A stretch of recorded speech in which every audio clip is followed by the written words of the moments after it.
Good evening, everybody, and welcome to this edition of Mantalk on learmedia.tv. And our usual email is info@learmedia.tv if you want to make any comments on the show. Now, good evening, Martin Lennon, and welcome along. Good evening, Pat. How are you? I'm very well, thank you. Now, this program, as Martin and myself, I think we did it a while back in another incarnation, so to speak, explores some of the issues affecting men in today's society and wider issues as well that impinge on, I suppose, trying to be, I suppose, trying to exist in today's society with all the challenges. Now, we're lucky enough in that there's nearly a generation between myself and Martin. So that's good because Martin would have a different perspective than I would have growing up, you know. I'm probably way out of date, whereas Martin may be in date or in vogue, whatever is going. Anyway, Martin, I suppose we've been talking about this program a long time, and it's about time we got down to do it, is it? Yeah, I think so. I mean, men's health is very important. Even hear Jordan Peterson talking about it in a program last night. He's talking about men who talk like there's Professor Farrell in Canada and there's Robert Hare as well. I mean, these are men explored men's issues through the 1970s. But I think it's very important. I think you originated this show somewhere else, and I think it's very important that we talk about men's health and men's issues of today, this in the modern day. And there's an awful lot of buzzwords around challenges today, and one of them, I suppose, I'd like to look at it maybe, Martin, if we can just chat it for a while, is men's identity. And what I mean by that, the old style, my mother and father's generation growing up, Yeah. men went out to work and the mother was the homemaker, okay? And so there was a definite demarcation of roles and, I suppose, their roles in society. Would you not agree with that? Yeah, I mean, that's the way of it. I mean, like they're even talking about the other week about girls' schools and boys' schools. Like girls' schools were set up for girls to go into certain jobs when they finish school, and boys' schools were set up for boys to go into certain positions afterwards as well. So I mean, that was the way. Of course, then we had feminism in the 1960s and people looking for equality, women's rights, and it's more better society, equal society now. Even though there is more that can be done, especially with female representation in politics and business. But yeah, well, the roles have changed since you were growing up as a boy, like, and you would have seen it through your adult life. Anyway, your early adult life, Pat.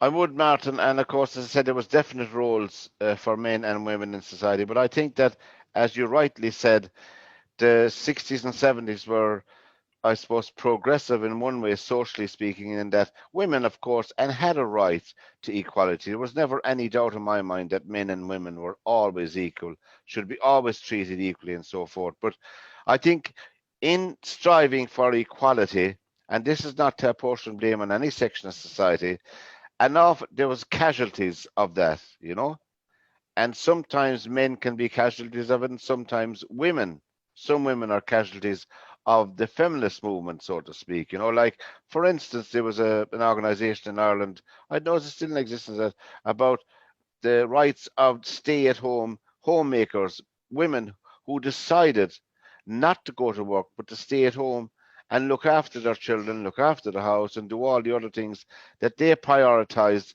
in their lives. And they found that there wasn't much of a support system for them, you know, in that struggle.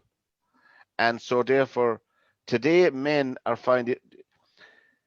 Would it be true to say that there are more males homeless, more males discarded in society today for whatever reason than ever before? Well, I think so. You know, well, especially in this country, you know, if couples split up, the woman usually gets the house. That's been the cultural.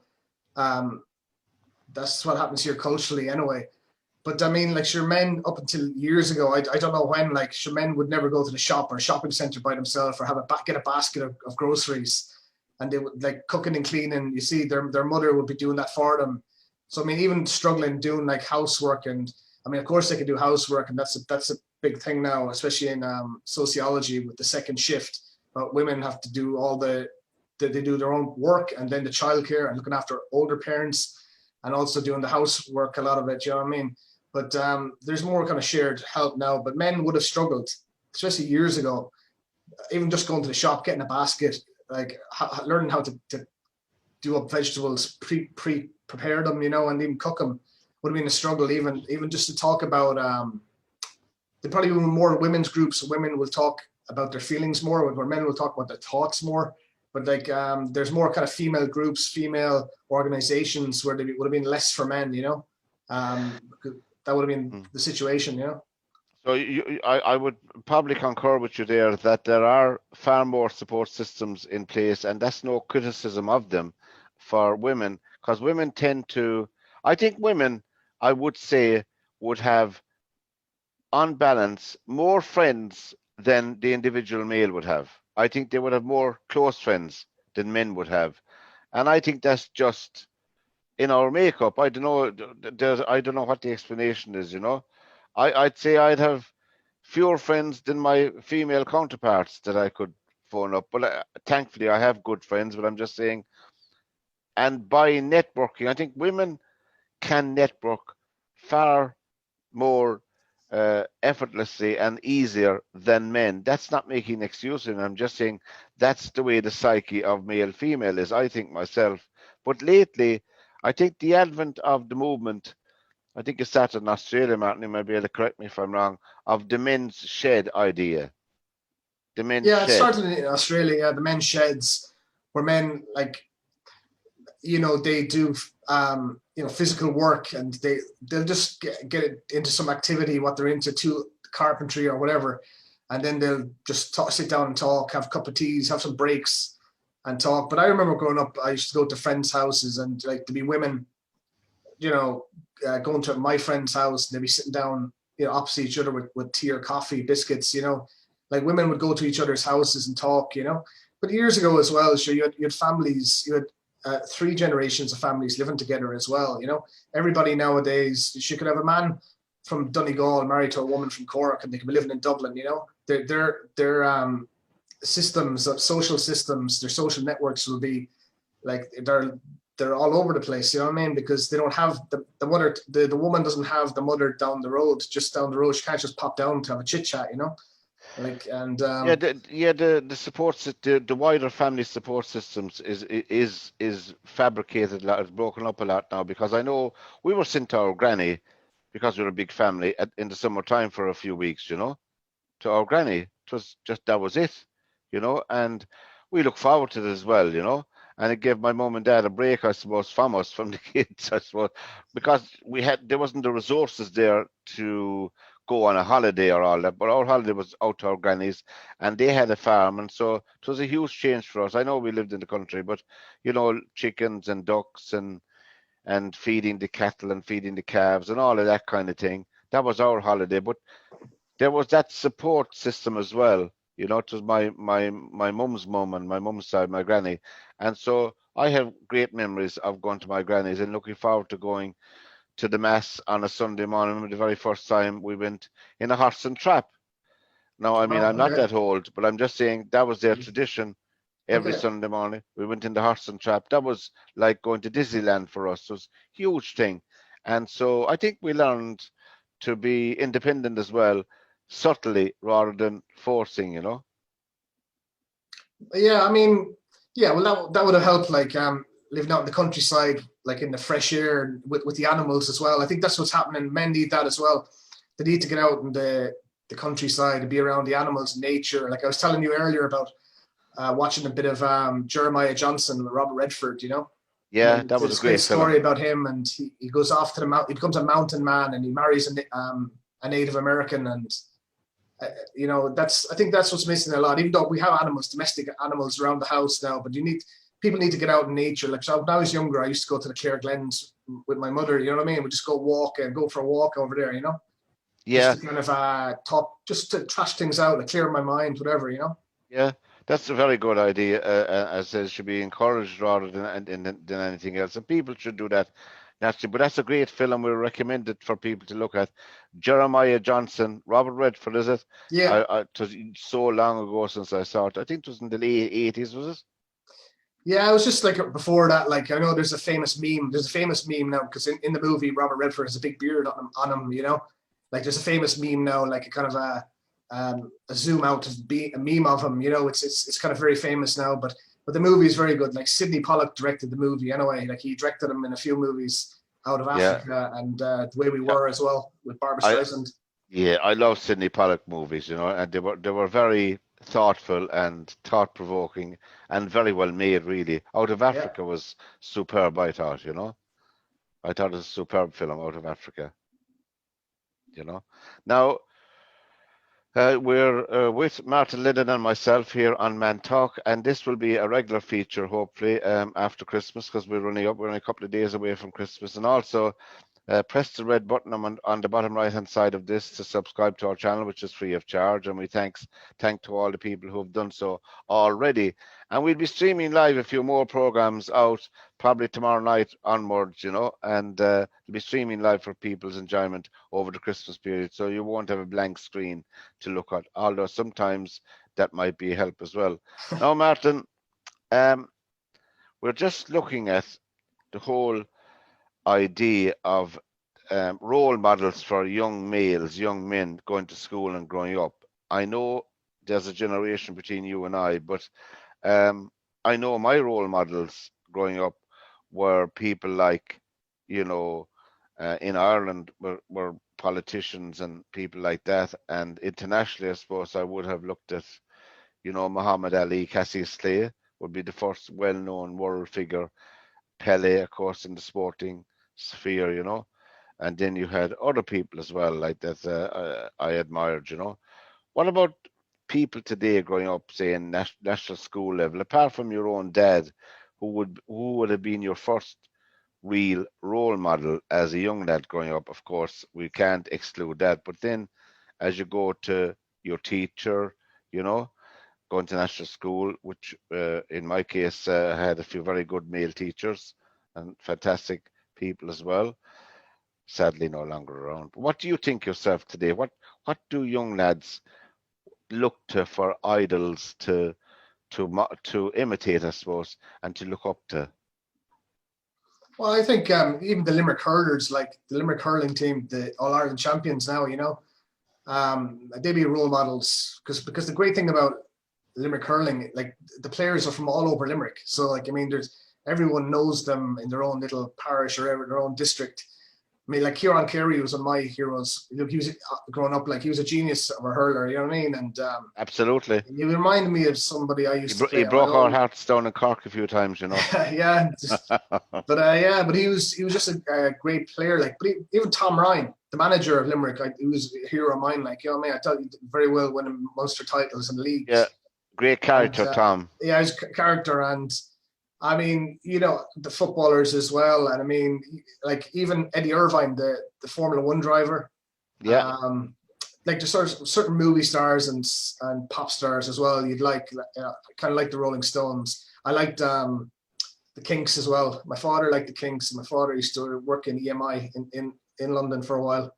So I kind of liked some of the like soccer stars as well. Like you admire like Eric Cantona, like he was a genius as well, like a flamboyant player, like, and he was, David Ginola was a great player as well, and Zola was brilliant.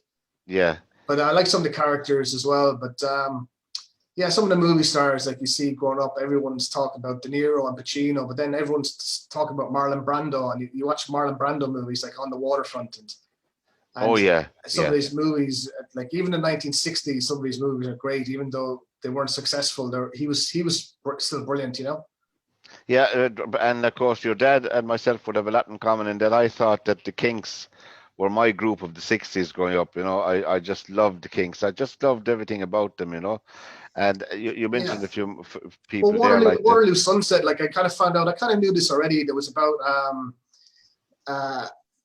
two actors. I mean, Terry and Julie, like, go over the Waterloo. It's about Julie Christie and Terence Stamp, the actor. So, I mean, I was watching something on Terence Stamp the other day, and he was talking about they used the two of them like in the movie, because they're in a movie together called Far From the Maddening Crowd. Far from the So Mantalk. Oh yeah, I love that film. so that Yeah. was great, like John Schlesinger, but yeah, but I'm sure you like some people they say as well, not just because he was more outgoing and more social, John Wayne, but there's two actors as well people like because they're kind of strong silent type, Gary Cooper and Clint Eastwood. Oh, Gary Cooper, of course. Well, I remember him well in High Noon. I remember him in Yeah. High Noon. Yeah, Gary Cooper. But Clint Clint, Eastwood, I think you're a fan of Clint Eastwood as well. I think Clint Eastwood is phenomenal. He's phenomenal as an actor, as a musician, a fantastic jazz piano player. Played quite a bit of the music on Play Misty for me, That's right. and just fantastic. And Bird as well. He made the movie on Charlie Parker, Bird, and I mean he's just one of those actors. He doesn't have to say anything, and he's just got a movie star quality, and he says a few words, and that's all he needs, But he's still a star, like a good actor. Yeah. Of course, when you look at your heroes and you see them, I had the pleasure of seeing one of them one time was Stan Bowles. I just love watching him playing soccer with Queen's Park Rangers. I was at London at the time, and I love Stan Bowles. Now, getting back to the challenges facing men today, I think there's no doubt about it that men are affected socially far, far in a more serious way than women are today. And it's not a man-woman thing. I'm just talking about men of all ages, the challenges they face. For instance, as you mentioned early on, Martin, in the program, when they divorce or when they divorce, when a relationship goes wrong, they're out in the street for Yeah, themselves. that's what just happened culturally in Ireland. I mean, it's just Obviously, I'm just saying you couldn't, if the mother is in the house, obviously, if there are young children involved, well, then obviously there's no but question of the matter. But there are not the support systems even today for single men. There's no support structure. well, there's some organization called Amen, and there's yeah, but you see, this was kind of satirized in the movie Fight Club. You know what I mean? Like this is kind of like they were talking about men's groups and about all of this kind of stuff as well. But yeah, that kind of touched the nerve of people. That movie in particular, man. Like, but the thing about it is, I think a lot of it is people get caught up in this feeling stuff, right? The feeling stuff. See, women talk about their feelings, but I think it's more important for men to talk what's inside a man's head, what's going on in the man's head, what's in your head, man. You know what I mean? Like, what are you thinking instead of what are you feeling? At this thing, you got to say what's going on in a man's head instead of going on about feelings. I think feelings for men is the horse bolted. The horse is gone, like, you know what I mean? Like, feelings are just happy and sad. Happy and sad won't get to the heart of the issue. It won't tell you what's really going on in the man's head. So that's why, you just have to find out what's going on. And just even vent, even people have chit chats at work, whatever you're talking about, whatever. Like people will tell you how they're thinking. You know what I mean? You get some animated characters, but that's good to be like that, as well at times, It is. But do you think men, your generation or mine are different, but do you think men are more forthcoming today now about their feelings and emotions to each other, more so than my generation? I mean, I won't say we came from the silent generation, if you know what I mean, but we came pretty close to a silent generation of men, Yeah. that, except a man was in very serious trouble, then maybe help would come or help would be, God, this misfortune is in serious trouble. What can we do? Whereas men reaching out, are they more forthcoming today? Is it happening more positively for men today? Yeah, I think so, because the attitude should be like, but see, we never really got to the issue here, like, you know what I mean? People say, if you're unhappy, like, just are very, very badly depressed, like, just go and see a doctor. But what are you going to say when you go and see the doctor? No one ever tells you, like, you know what I mean? Like, I had depression in my own life, and I just say I couldn't go to a first meeting, so I had to go to a second meeting. I just said I feel unhappy and I feel uneasy, and I kind of talked like that, and it was true. But you see, I rang up a station in Dublin about that because there's a woman ringing up about her husband and not getting help, and so I rang up and said, look, you just have to go to a doctor. I've been through this, and you say I feel unhappy, I feel unwell, and I took some light medication for depression. That was it, you know. But you have to kind of you have to talk about what's in your head as well, you know. And And you found yourself personally that did help you. yeah, it did help me, but it's 50% of the work. You know what I mean? 50% will help you, but you have to develop what I call a Roy Keane attitude. Afterwards, you have to put in the work yourself. You know, like you won't fall below 50% if you're on the medication. That will help you, like steady your mind. But you need to put in the work yourself. Then afterwards, you know, you have to have a plan for your life. Let's say, what's the plan? People would say like have to have stuff to look forward to. You know Right. what I mean? And you have to have Right. kind of like follow your passions and your dreams as well. Like myself into movies or Yeah. just like going to movies. You know what I mean? Like, and you just do things you like and love in life. You see. See But yeah. but do you think, man? I know it's a cliche. I hate using phrases that are sound like cliches, but is the first step in any problem having someone to talk to? I know it's such a simple thing, but many men I know um, do not have close friends. Some of them, Yeah, two but in particular. what needs to happen first? A man needs to go to a doctor and like But just how tell. well how well equipped are the doctors? Oh no, they are good, like you know what I mean. But the attitude should be like this doctor's got a 7-year degree, like I mean they've like I've had to go to male doctors and female doctors, and they'll just tell you, look, we've heard it all before, like we've heard this, you know what I mean? Like, you know what I mean? You can just talk away and just no. But All what's right. important is you do tell the truth. You have to be honest. You have to be very direct and honest and tell the And truth. did you find that they did help you apart from the medication? Now I'm saying, because Yeah, that would they listened and they helped me. They actually referred me to like to a psychiatrist as well, you know, to talk about what's going on in my head. You know what I mean? So I right. say not the feelings, not the happy and sad, but what's going on with me, like, do you know what I mean? So like I got a referral to a psychiatrist for 6 weeks, you know.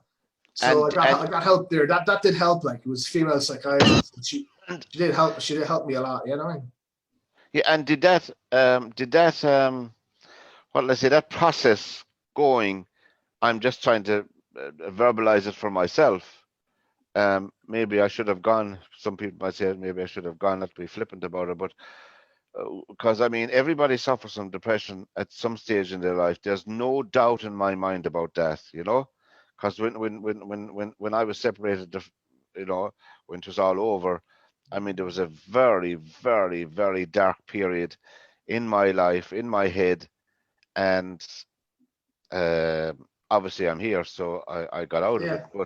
But nevertheless, the horrific thoughts that would go through your head at those dark at those dark moments was shocking altogether, you know, shocking. And so I had very good friends that helped me, that called to me all the time, you know, and they Yeah. they help, but other people would have different things. But I'm just saying that everybody goes through depression. So I don't know. I don't think there's any stigma anymore. There shouldn't be. There shouldn't be. You know, there No, shouldn't be any. I don't think there was ever a stigma in Ireland, Pat. But what was happening in Ireland? Because I studied medical history. You know, people years ago were just locked up. You see, if they had any kind of mental illness or seen as very different or whatever, they'd be locked up. You know, that was what was happening in Ireland. You know, Yeah, but yeah. there was sometimes people went into day hospitals. You know, and got help and got some food as well. Like there was a bit of uh, there was gray areas as well, you know, like some of these workhouses, like I mean the history of Ireland, the workhouse as well. And but you know, see the thing with the stigma, people they say that a lot, but I mean it's really the fear of being locked up, you see, in one of these psychiatric hospitals forever. That's really what's behind all that, like. I know, and I know one or two people from my parish who were locked up like that, and you know, of course, we didn't know, we were young at the time. It's only when they became adults and all. And I grew up myself that the horrific stories, you know, which is very, very, very sad. But that's Shinskela, just for another program. But um, do you think that, oh, you mentioned Roy Keane? Do you think he'd be a good role model for people? Did you find him? He's honest and open.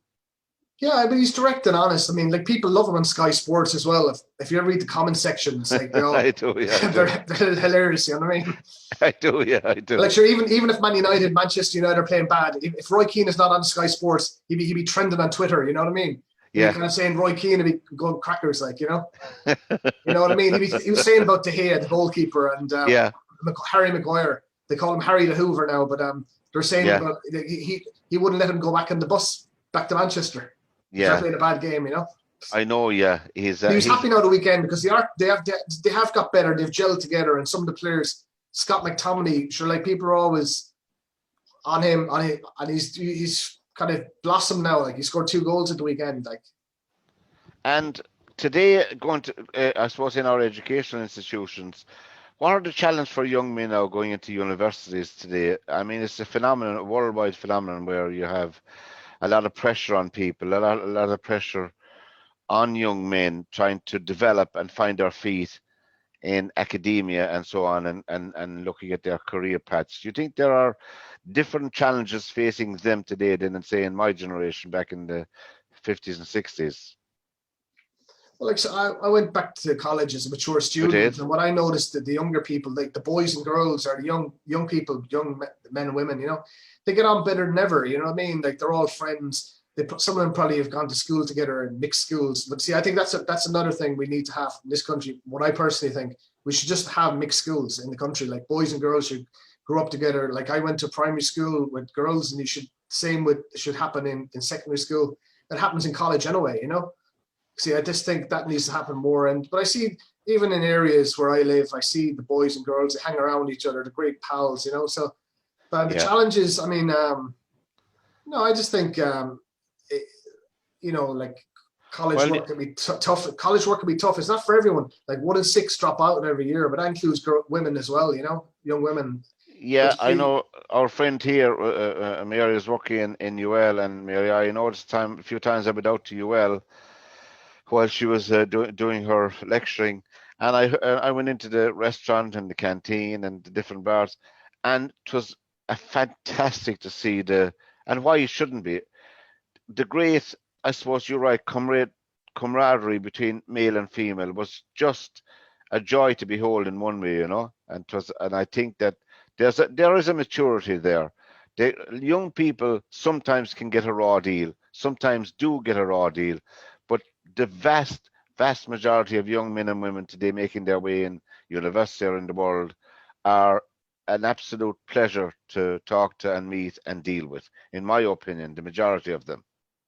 yeah, we had young women and young men, like students, like they're playing GA as well. Like they'd come in wearing their GA tops and whatever. Yeah, And yeah, it's a big yeah. thing, like in the college. You'd have people like even the lecturers would have a bit of a laugh at them. If Tipperary won or something, hurling, they'd be coming in. They'd be coming in wearing their tip tops, on them.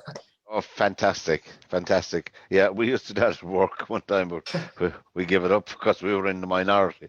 But Oh yeah. anyway.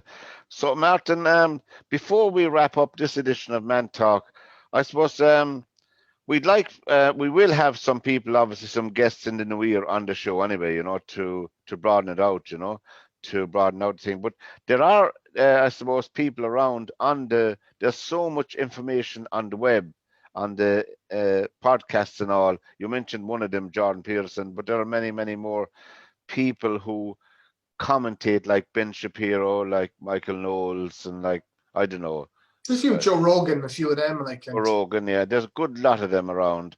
So people, there's no doubt about it. In one way, we have plenty of information for people. There's no doubt about that. But as you said, depression is one of the things that hits everybody, particularly, I suppose, men as well as women. But it's the first step that you have to take. But what about people, before we finish, about not happy on depression, but who cannot take that step? What would you say to them?